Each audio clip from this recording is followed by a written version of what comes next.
What is up, my beaches? It's your boy, Get Tropical.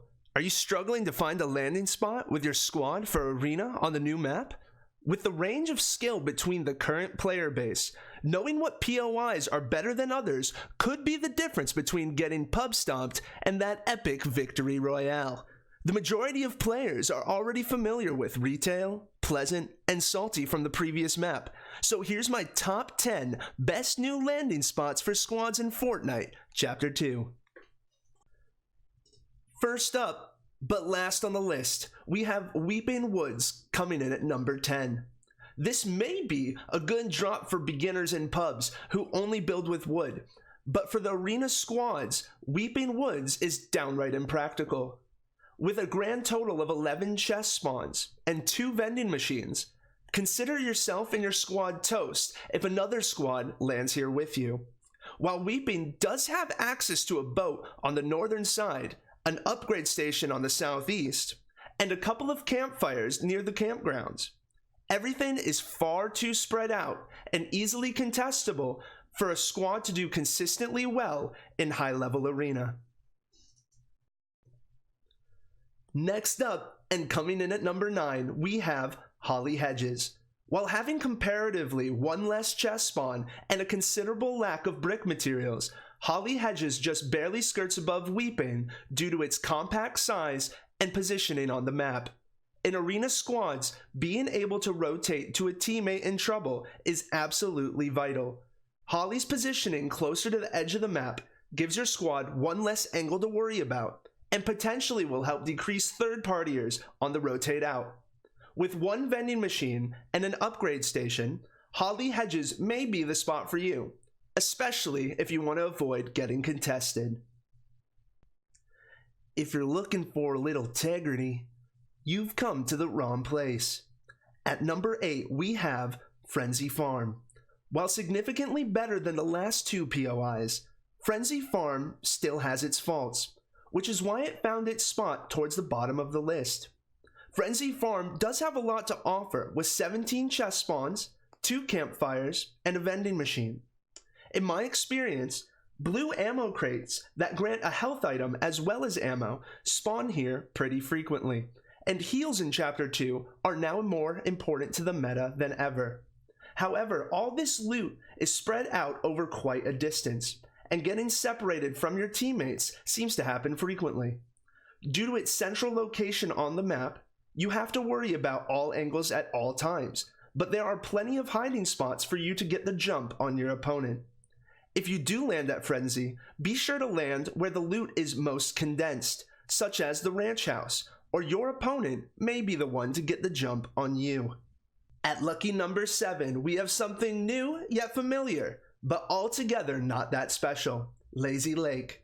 With 1 vending and 16 chest spawns, Lazy Lake brings in influences from previous POIs, Lazy Links, Tilted Towers, and some influences of modern architecture. That may be the most inspired thing about this drop location. While landing here is by no means a bad call, Lazy Lake is a flankable location with no mobility. I would recommend Lazy as a spot to rotate into versus a spot to land. At number 6, our new POIs are starting to get just a little more practical.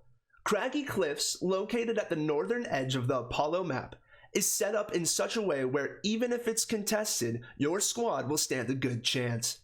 Floor loot is everywhere, and in many circumstances, landing on good floor loot is better than landing on a chest, as this minimizes RNG.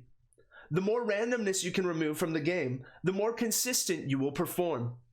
Craggy Cliffs features 17 chest spawns, a boat and a campfire on the beach, an upgrade station, and a vending machine in town. The river leading out of Craggy is direct and will take you to the center of the map fairly quickly, so getting safely into the first zone should be easy.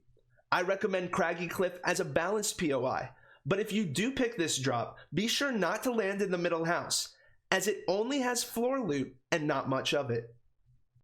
Coming up, number 5 and 4 are so close that I believe it just boils down to personal preference. But in my opinion, Slurpees Swamp is next on our list. Slurpees Swamp is a very attractive landing spot. Breaking any number of things from slurp kegs to full-on tankers will give you shield or health at varying amounts. If you find any blue liquid, try standing in it and your shield will slowly replenish.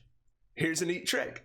Stand at the end of any pipeline drains on the edge of Slurpees Swamp and jump over and over again, retaining your jump fatigue. Your shield will replenish faster than normal.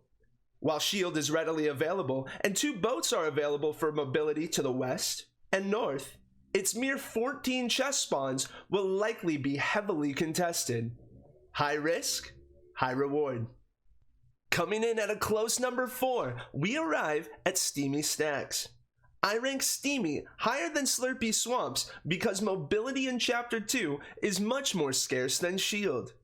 Between mobility and shield, which do you prefer? Let me know in the comments below. The power stacks in Steamy are currently the only way to get redeploy, as Chapter 2 vaulted jump pads and the glider pickups. Your team can use the instant height you gain to your advantage, gaining info on other teams' locations to third party, sneak up on, or just completely avoid. You have the info, and knowledge is power, baby. Wood is slightly scarce here, but you should have no problem getting wood later as it's the most prevalent material on the new map. With 4 more chest spawns and in my experience much less contesting than Slurpee Swamps, getting the loot you need and then rotating into circle is almost guaranteed. We're now at the final stretch, so that means it's time for Tropical's Top 3. Before we get into it, be sure to hit that subscribe button and ring the bell for notifications if you want to see more content like this. I'm a newer content creator, so this makes sure that my videos will show up on your recommended feed. I also stream about 5 nights a week and do giveaways for my beaches on stream all the time, so go follow my Twitch channel now so you don't miss out on the next one. Links in the description below. That being said, let's jump into number 3. Dirty Docks has everything a squad can ask for. Coming in at a whopping 19 chest spawns and a notable 3 vending machines, loot should never be a problem for you and your team. Dirty Docks features 3 campfires as well, so you will always rotate out with full health. For mobility, there are 3 boats, 2 to the south and 1 to the north, as well as zip lines that can take you as far north as Steamy and as far south as Retail, making rotating to zone almost a walk in the park. Dirty Docks is located on the very eastern edge of the map, so getting third-partied on rotation is unlikely, but because it is on the edge, be sure to check where the first zone is so you don't get stuck in the storm. If your squad sticks together, Dirty Docks makes for a great spot to land. And now for our runner-up, we have the love child of Craggy Cliffs and Paradise Palms. Coming in at number 2, we have Sweaty Sands. With the most chest spawns on the map at 25, if you don't get good loot, you must be doing something wrong. I would suggest taking a break from Fortnite and reflecting on your misfortune. While the vast majority of chests for this POI are located inland, there are 3 campfires and 2 hidden chest spawns on the beach that can prove useful. Sweaty Sands is one of the largest POIs by area, and getting max mats for the whole team should not be an issue.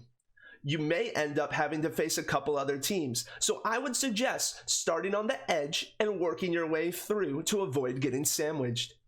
Clear the town, heal up on the beach, and then head to the 1 boat spawn to rotate out. If you win this location, you will have some good points to start out with, max mats, and good loot. I definitely recommend Sweaty Sands for players who know they need to get into some action off the drop to start their game off right. And finally, we get to the big dog, numero uno, number 1.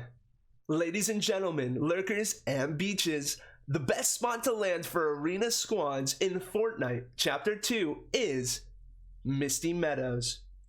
This may come as a bit of a shock, but Misty Meadows is an absolutely amazing drop.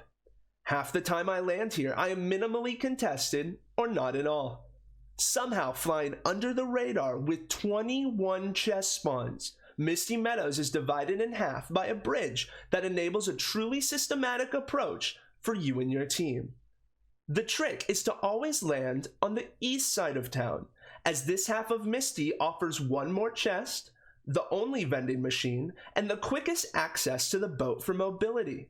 If you scuff the landing and have to land west, I would suggest destroying that boat off spawn, as the likelihood of you and your team commandeering it is low. Stick together and work your way from east to west, or you may decide to take the boat immediately, skipping the west half altogether. If you get singled out by an enemy team, you have plenty of buildings with verticality to weave in and out of, making your way back to your team if necessary. If for some reason 21 chests is not enough, there are 6 nearby cabins similar to those near Happy Hamlet that are available to loot, but I would only recommend going to them if they are near or in the first zone. With practice, Misty Meadows is a spot you and your squad could easily dominate. Thanks for watching. I put more effort into this video than I ever have before, so I really appreciate the support. If you found this video useful, do me a huge favor and share it with your friends, or maybe even your team. I want to do more videos like this. If you want to see a bigger breakdown of each POI, where we go into what buildings to land on, loot routes, and strategy, let me know in the comments below which POI you would like to see first.